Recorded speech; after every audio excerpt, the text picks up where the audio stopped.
अभय दुबे साहब, प्रधानमंत्री मोदी की भक्ति पर कांग्रेस को क्यों ऐतराज है?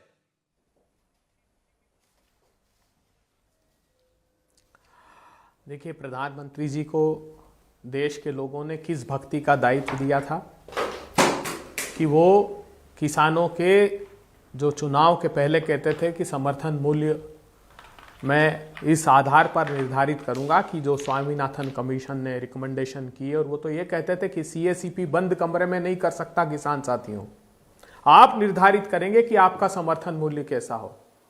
उसकी अपेक्षा देश के प्रधानमंत्री जी लहूलुहान नजारों का दृश्य हम देख रहे हैं।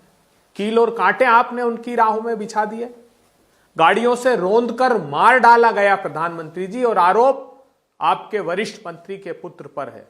आपने एक ट्वीट तक नहीं किया। सेना के साथ आजाद भारत के इतिहास का सबसे बड़ा छलावा हुआ।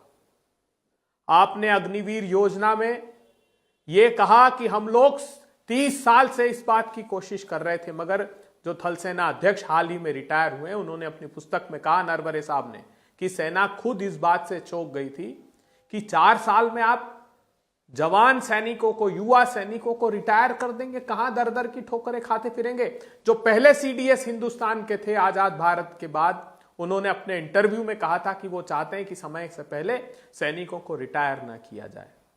आपने सिर्फ इन्हीं से छलावा नहीं किया। आप देखिए, भारतीय जनता पार्टी शासित प्रांतों में कोई भर्ती परीक्षा ऐसी नहीं है। गुजरात में उठाकर देख लीजिए, 2015 से अब तक जितनी भर्ती परीक्षा हुई है, सब में स्कैम हुए, सब में घोटाले हुए। गुजरात हो, मध्य प्रदेश हो, हरियाणा हो, उत्तर प्रदेश में अभी 57 लाख विद्यार्थियों के साथ ये धोखाधड़ी हुई है। इस देश की बेटियां जो शान है, जो मेडलिस्ट बेटियां रेसलर थी, उनको सड़कों पर तड़पाया गया, प्रताड़ित किया गया। प्रधानमंत्री जी, आपके शब्द से, आपके मुंह से एक शब्द नहीं निकला।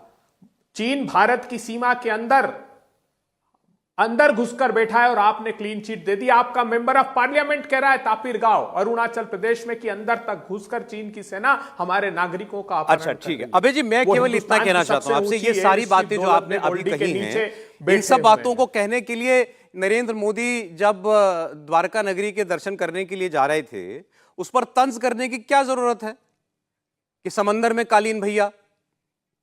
मैं ये केवल इतना जानना चाह रहा हूं, उससे क्या हासिल है आपको? देखिए, प्रतीकात्मक रूप से ये पहली इसी सरकार है, छुई मुई सरकार, जो हर बात में बुरा मान जाती है। इनको इस बात का बुरा नहीं लगता कि कैसे आपने एक किसान को पीछे से सिर में गोलियां मार दी, करनाल से लेकर दिल्ली की सीमा तक।